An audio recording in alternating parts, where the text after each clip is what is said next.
evening, everyone. As Piero was saying, my name is Cherie Hill, and I'm a dancer and choreographer. And my company is Cherie Hill Irie Dance. And I am presenting about my work called Dub Dance Project, which is a series of dance films to reggae dub music that are performed and filmed in specific sites.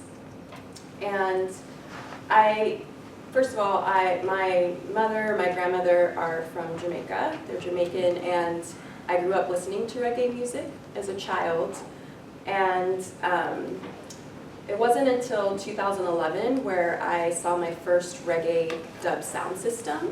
So the reggae music I had grown up listening to was very much more band-oriented, roots reggae, and there's electronic dub reggae music that happens at dance and music events that uses a full sound system. It's all mixed, and it's a blend kind of different genres. And so when I experienced this, it was in San Diego at the World Reggae Dub Expo. As a contemporary modern dancer, I was really excited because I felt like the music offered space for different expressions, that have to do with space, time, and energy in dance. That was different from the more cultural reggae I had listened to. And I also had been kind of following a little bit the dubstep dance craze, which I don't know how many people know about that, but dubstep is a different genre of dub music, and there's dancers who create videos, they post them on YouTube. A lot of them have become very famous from them, and they're series, and usually these videos are a solo dancer, and most of them, pretty much all of them, are male. So I was interested in, as a black feminist and choreographer, of how I could take dub reggae music, which is from my culture, and is a different type of dub music, and create contemporary dance improvisational videos in different sites. So that's kind of how Dub Dance Project was born. This is some pictures of what a sound system looks like, and basically how they work. It takes a crew to create them, it takes engineers. The sound is amplified through a 5 to 20 kilowatt sound system, and that one is a 20K sound system, which is really loud. And through active crossover signals from the sound is sent, different parts of the sound are sent to the different parts. You have towards the bottom the sub-low frequencies that are sent to the amplifier through bass boxes, also called scoops. And the mid-bass frequencies, which tend to be towards the middle, are sent to the amp. And they're also called medium or kick bins because of the sensation they give in the chest from the bass coming out. It gives you that kind of like feeling in the chest and heart that you're really feeling the vibrations. And then the mids to the amps also send up music through the tops, and the highs to the amps for the compression drivers. And I actually have never built a sound system, so I'm not an expert at it, but this is a crew, Understanding Sound, and it's a crew I've been a part of for the last 2 years. We put on dub reggae music events in Oakland, in San Leandro, and now in Santa Cruz. And I've seen all the work that goes into it, and it takes a lot of scientific thought and engineering. And the sound systems for dub reggae originated in Jamaica in the 1960s, and after that they traveled over to the UK, which dub reggae is really big there, and then to other parts of Europe, and then to the US. And it's actually pretty rare in the US. California is one of the biggest states that has actual real sound systems, and then I would say probably on the East Coast, New York would be next. But in the UK, thousands of people go to these events, and there's tons of sound systems that play at huge festivals. So, as I was saying before, reggae dub music, it's a subgenre of electronic dance music, EDM. And has anyone ever been to like a EDM festival or rave or anything? Great. So, besides dub reggae sound systems, I have not been, but I have looked into it, and there's been a lot of controversy over them, especially in the 90s when there was a big call to shut them down, and there was a lot of propaganda that came out about them. And it was interesting because when I was like kind of looking at the research, you know, a lot of people equated listening to electronic dance music, dancing to it all night, with spiritual sensations and spiritual experiences. So people commented that they felt like their chakras opened up when they were within that scene, in that realm, that they felt like their subconscious came more into a conscious place. People have said that they felt divine within it, and feelings of euphoria and divinity. And in Electronic Awakenings, which is a documentary, they talk about electronic dance music in the brain a little bit. And Dr. Nick Vajich stated that transmitter frequencies have the ability to open up parts of the brain that otherwise remain closed, and to create harmony between the sound that's being sent and the brain receiving. Scientists have also found that repetitive rhythms bring trance-like states, which activates the theta waves, creating permeability in the brain, and that which is unconscious then can move into consciousness. Some have also argued that we are all made up of vibration, sound, and tone, and that matter is sound, which means we are sound and we are energy that is unseen vibrations between each other.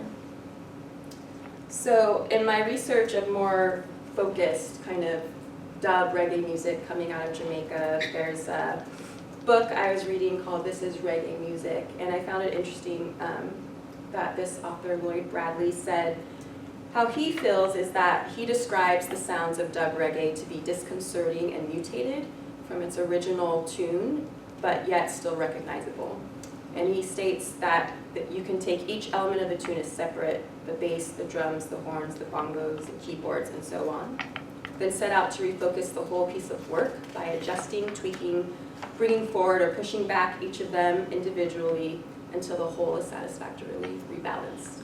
And I find that interesting because I feel like as a choreographer, that's really our process of what we're doing. We're taking parts of this movement or parts of the body, and we're tweaking it and playing with it, doing it upright, doing it upside down, doing it fast, doing it slow, and you're kind of analyzing and breaking this whole thing apart so that you can come back and create something that is balanced and whole for you, and then you call that a piece or a performance. I also found it interesting that later in the book he compares dub reggae to the practice of obeah, which is an indigenous African practice of taking different medicines, different herbs, different chemicals, and creating spiritual tinctures and things, so that it kind of relates back. That process of taking different things, tweaking them, and to make something new is also present in the music. It's also, dub reggae is also based on Rastafarianism, which is a way of life that originated in Jamaica that comes from the Ethiopian Orthodox Church, and it's something that my family practices, and it's something that you can feel in the music. But at the same time, dub reggae music has been created by all kinds of different people from all different races, countries, and nationalities. And actually one documentary I was reading, the interviewee stated that in the UK it was the dub reggae sound system events that brought blacks and whites together in the 1970s. So I'm going to show you some of my first video called Dub Dance Project 1. Sound. Sound? Oh, there it is.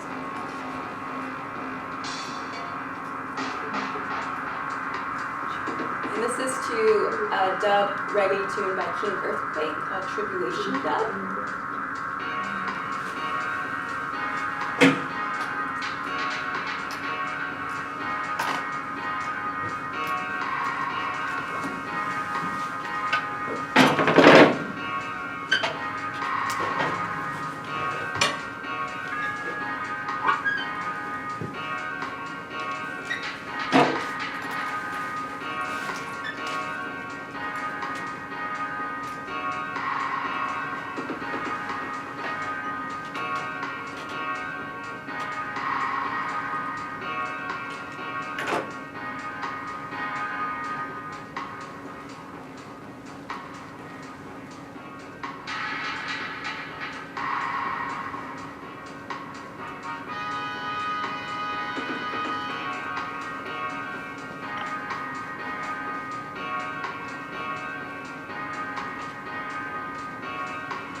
the dance project number 1, and I really, for my process, I start off with the music and what I hear in the music. And so for that song in particular, there's a continuous kind of bass that happens that felt to me very close to the body and smaller because it's continuously going. So that's kind of where, for me, that rhythm comes from.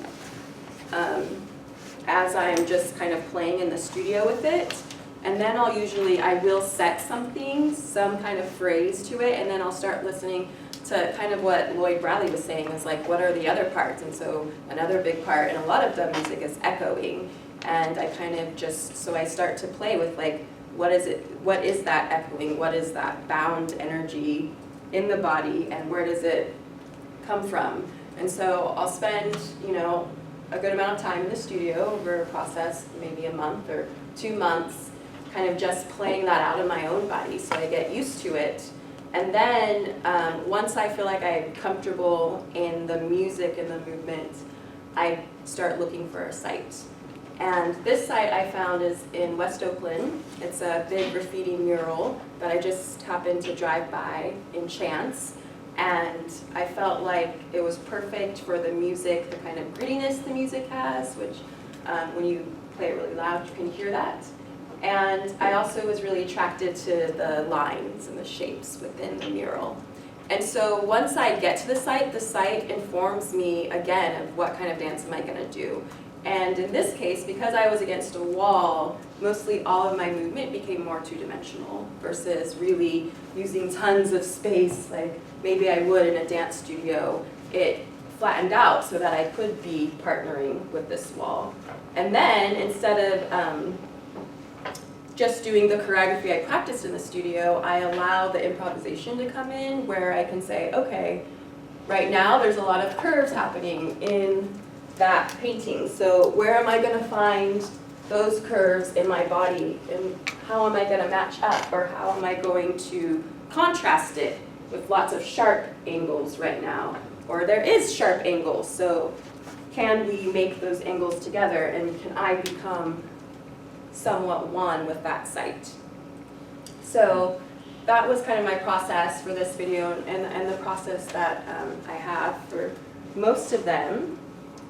But another thing I like to do is, again, I listen to the music for inspiration. So I wanted to just play a little bit of this music for you guys and ask you what you think of when you hear this dub song by Irish Speakers.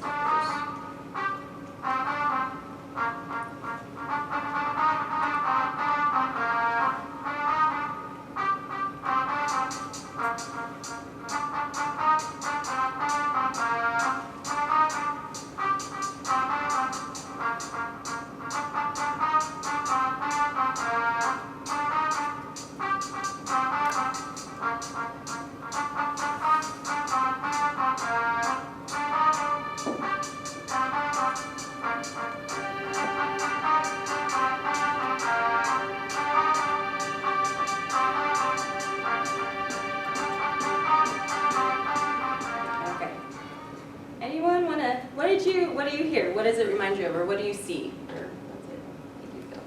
Yeah. I feel that it vibrates very strongly in the bone marrow. That's the tissue that responded in my body. Kind of the deepest place inside the bones. And that movement, if I were to move, I would move from that very deep place.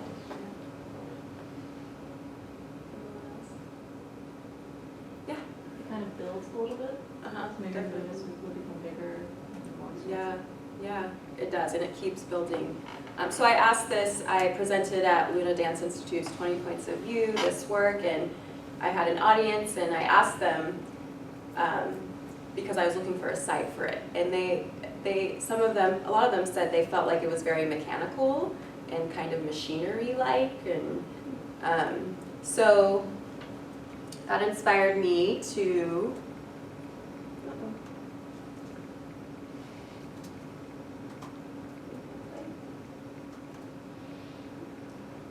go to this site. See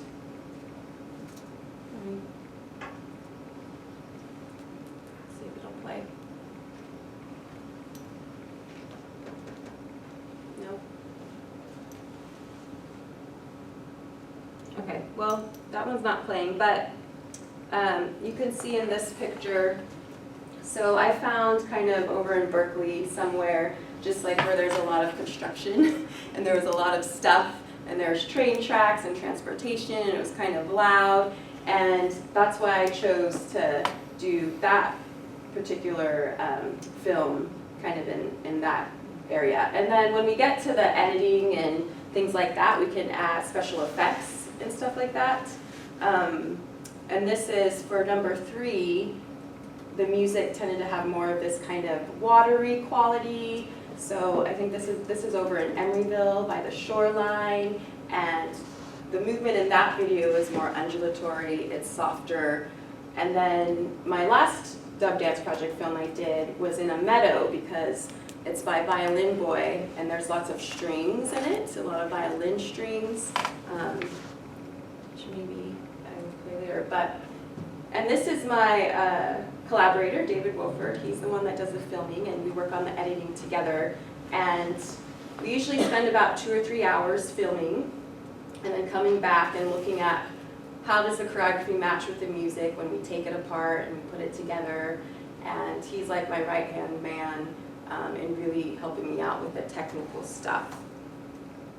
And then this is the last film I did, which I told you, this is also dub reggae music, but is contrasted to a lot of the other ones I've done. And so for me, really, this one was a lot about flow. I felt like you felt the other one in your bones, and in this one I really felt it in my heart, and just wanting to do more sustained, elongated movement.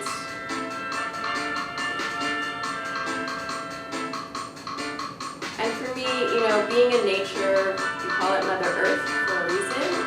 I also feel like that it's just very feminine and spiritual for me to feel like I'm dancing with these nature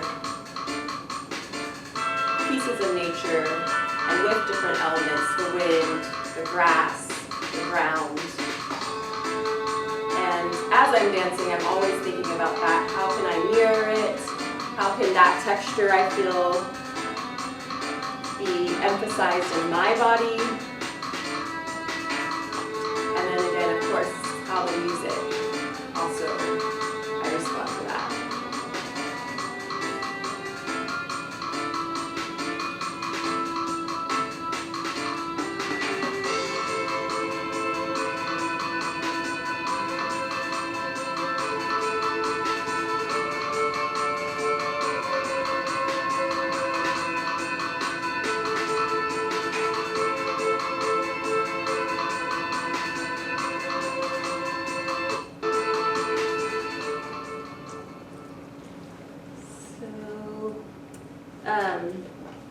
Next steps. So I have 5 films now. I am trying to work on 6. I'm also premiering a new piece with my company in November, so that's kind of taking most of my focus. That is to live dub music and is looking at echo, time-lapse, and reverberation mainly as concepts for movement and ideas. I would love to put together a long video that could play at some of these dub reggae sound system events that has some of the dub dance project in it, but just has different graphics that kind of complement or contrast that. I'm still interested in holographic images that can project to the dance floor and maybe encompass some of this choreography or the process that I found. And yeah, we'll be premiering a piece November 11th and 12th in Oakland. My website's www.irodance.com.